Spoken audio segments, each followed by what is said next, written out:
gitu. Kalau melihat yang berlangsung dengan cara mendapatkan kekuasaan, kepemimpinan dan lain sebagainya itu kan cara-cara yang sifatnya itu mengajak orang untuk bertanding atau beradu kontestasi, beradu kekuatan modal, pengaruh dan lain sebagainya. Padahal ada kemungkinan seperti yang tadi secara sekilas tadi kemukakan, seharusnya kan bisa dengan musyawarah. Tapi narasi musyawarah itu kan tidak ada. Orang yang bermusyawarah adalah orang yang punya ruang di dalam hatinya bagi orang lain. Musyawarah itu hanya bisa atau mungkin dilakukan oleh orang yang menjadi ruang bagi orang lain. Sementara kita kan tidak punya ruang untuk orang lain. Kita yang merebut ruang orang di hati orang untuk kita malah. Jadi semua kelompok ingin berkuasa. Semua kelompok ingin menguasai aset, menguasai kekayaan, menguasai otoritas, menguasai semua. Tidak mungkin bermusyawarah. Bermusyawarah itu kan kita nol dulu, bareng-bareng. Tidak ada yang mau. Tidak ada yang mau. Tidak seksi ya. Jadi sebenarnya Pancasila itu juga dimanipulasi aja. Ya omong kosong, musyawarah dan mufakat. Apanya? Wong syarat rukun untuk bermusyawarah itu tidak diterapkan untuk pelaksanaan politiknya. Loh, kan Pancasila hanya digunakan sebagai jargon untuk papan nama, bukan sebagai makna. Kalau sebagai makna, Kiai Tohari bilang ya nggak ada orang nggak setuju Pancasila kalau memang berpikirnya makna. Kesepian semua orang setuju. Semua setuju, semua manusia di dunia, sak malaikat-malaikatnya, setan aja nggak bisa nggak setuju ya. Ya aku ya setuju, cuman ya tugasku kan beda. Jadi kalau kita melihat pelaksanaan sehari-hari di masyarakat, musyawarah kalaulah itu benar ada itu hanya di tingkat neng RT, bahas opo itu musyawarah. Ya itu bisa. Tapi untuk tingkat untuk kabupaten ke bawah yang selama ini merupakan syarat Kiai Kanjeng untuk mau diundang, itu sebenarnya cermin bahwa di situ masih mungkin ada musyawarah, masih mungkin ada gotong royong karena tingkat ketidakadilan sosialnya tidak separah kalau kita ngelihat secara nasional. Proses pendidikan politik dari manapun itu tidak pernah mengarah ke itu ya, ke apa? Tidak ada pendidikan politik. Malah nggak ada. Di mana ada pendidikan politik? Siapa yang melakukan pendidikan politik? Yang wajib mestinya parpol ya. Ya parpol dong. Parpol seharusnya rajin kemana-mana. Tapi kan mereka bukan mau demokrasi rakyat, mereka mau berkuasa. Semakin bodoh rakyat, semakin mudah dikuasai. Bisa diterima nggak anggapan bahwa karena teritori Indonesia itu sedemikian luasnya, maka mungkin sulit untuk bermusyawarah untuk seluruh apa? Ya, kalau gitu di federasi, atau kalau gitu pecah-pecah aja. Kan kita ngomongnya kesejahteraan bangsa. Karena kegedean. Masa satu kesebelasan 200 orang. Ya sudah dipecah 11-11. Kan tujuannya kan manusianya sejahtera, manusianya enak, nyaman kan gitu. Kenapa kita konservatif? Kenapa kita jumut terhadap bentuk negara, bentuk pengelolaan, jenis manajemen? Kenapa kita jumut? Kenapa? Ada kekhawatiran apa? Atau gitu ya? cari pemimpin besar. Ada juga teorinya untuk mengelola Indonesia. Maka kamu berpikir seperti yang kita bilang, kalau rakyat ini kan urusannya cangkul dan pisau, kalau pemerintah urusannya pedang. Kemudian negara ini harus dipimpin oleh kebijaksanaan yang tingkat keris. Nah ini kan pemahamannya sudah sangat lama kita paham. Karena sekarang ini nyun sewu, yang pegang pedang itu pedangnya dipakai untuk mencari nafkah. Yang cari nafkah kan sudah yang pegang cangkul. Terus kaum intelektual juga salah. Masa presiden profesi, masa menteri profesi, masa ustadz profesi. Profesi itu kan alatmu, fungsimu untuk mencari nafkah, untuk menjalankan suatu perjuangan. Nah, kalau dikaitkan dengan mencari nafkah, pegawai negeri tidak boleh mikir uang, apalagi menteri, apalagi presiden. Mereka sudah dijamin oleh rakyat kok. Juga guru. Kalau ustadz masih lumayan, karena ustadz tidak ada undang-undang untuk bayar ustadz. Hanya tergantung kepada akhlaknya yang undang. Tapi kalau guru kan ada gaji berdasarkan konstitusi. Presiden, apalagi presiden, menteri, bupati, dan semua birokrat-birokrat yang lain kan sudah dijamin tidak boleh mereka mikir uang. Makanya jangan bilang presiden itu profesi. Makanya saya dari dulu tidak mau punya profesi, karena saya tidak mau dituduh Tuhan, kamu tidak percaya sama saya toh. Asu bajingan kamu kan gitu.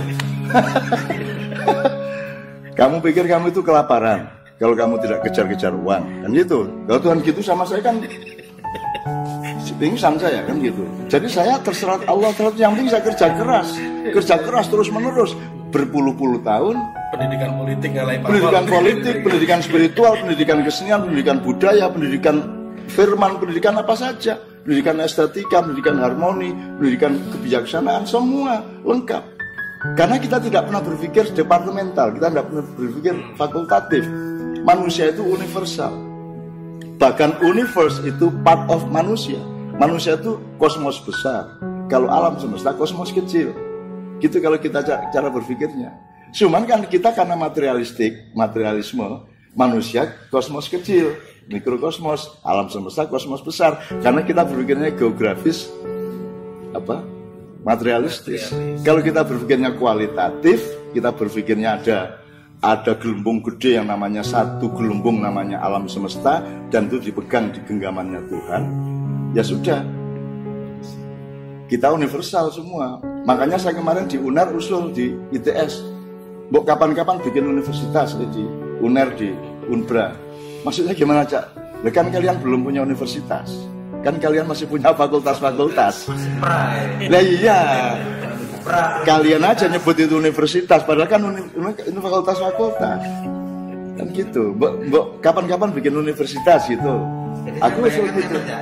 Tadi kita bicara negara Kesatuan Republik Indonesia ini sebagai rumah besar.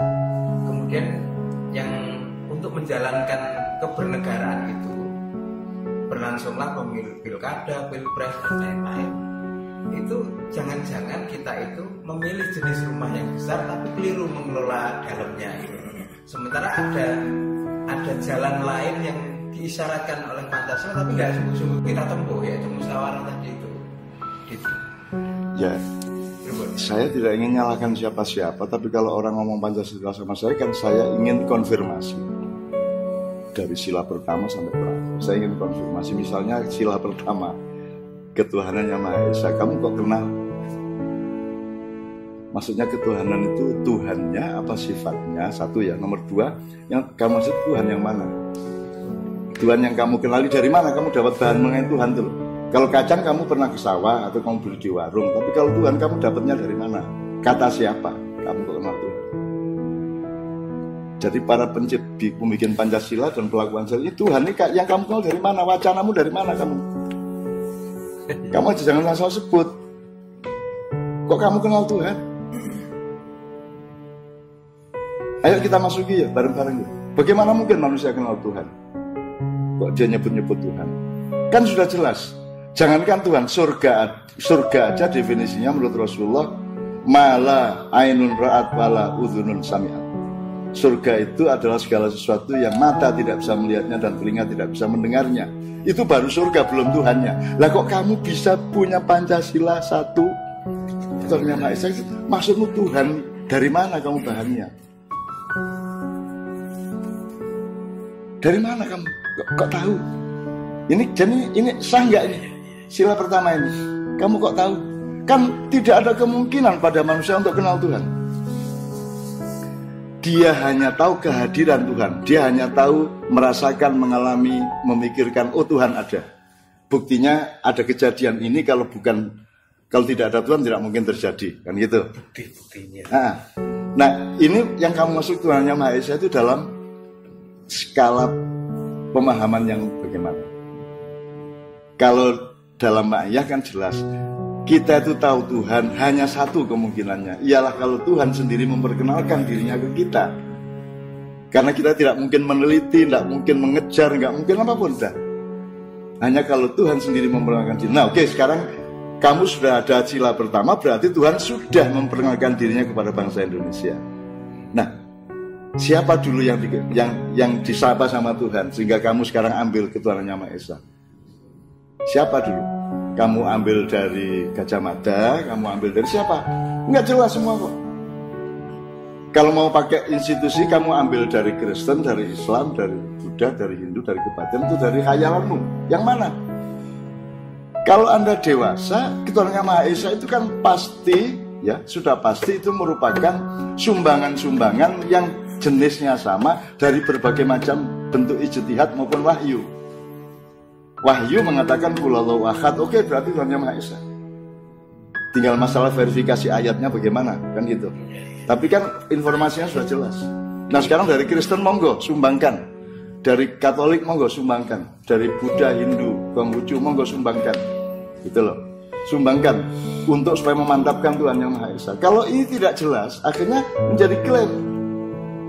Masa ada orang Islam anti Pancasila terus piye?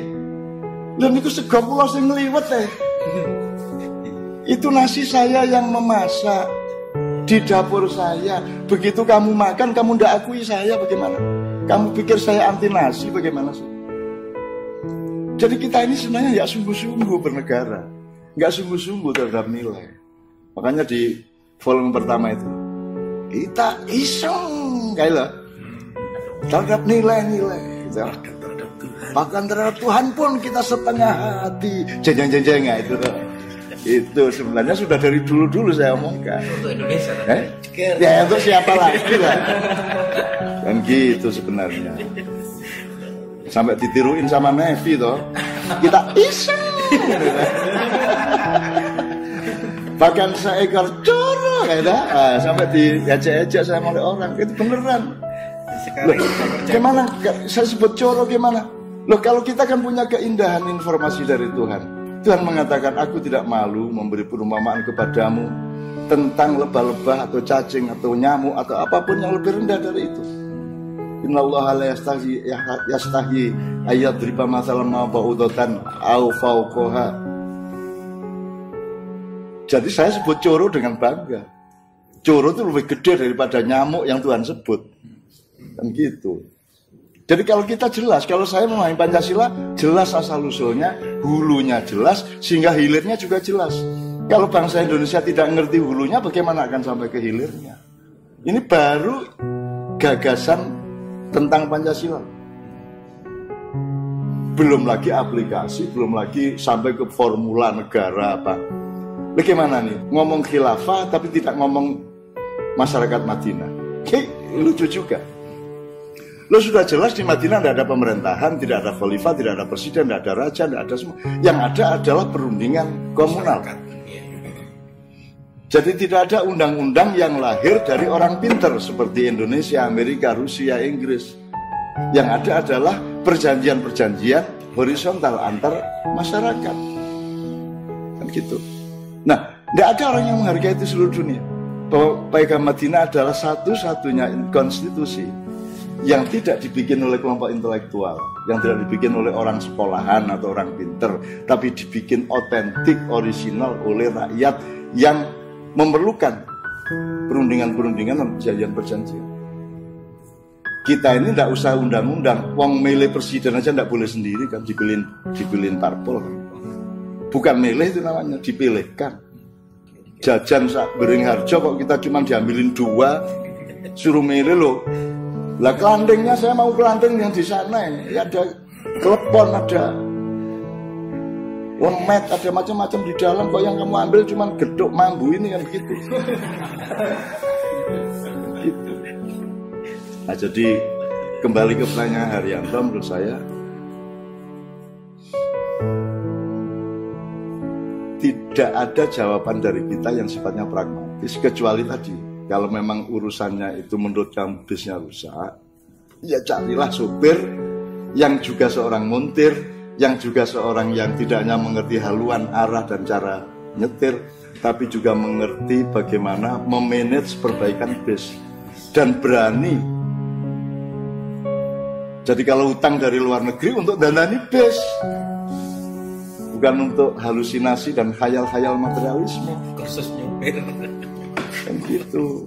Jadi sebenarnya jawabannya dibikin jelas, bikin tak jelas, tapi yang utama adalah ya bangsa Indonesia tanya dulu dong, ada diskusi-diskusi publik dong di kalangan mahasiswa, di kalangan santri, di remaja masjid Karang Taruna, gitu, di berbagai level diskusi ini bangsa Indonesia ini masalahnya apa toh? Soal presidennya, apa soal konstitusinya, sistemnya, atau awalnya kita agak salah lahir, apa bagaimana? Bahwa itu dirumuskan. Dan itu kan sudah kita workshopkan berkali-kali di Maia. Kan lumayan hasilnya. Tapi kan siapa yang percaya sama Maia? Gitu. Pengajian kok workshop.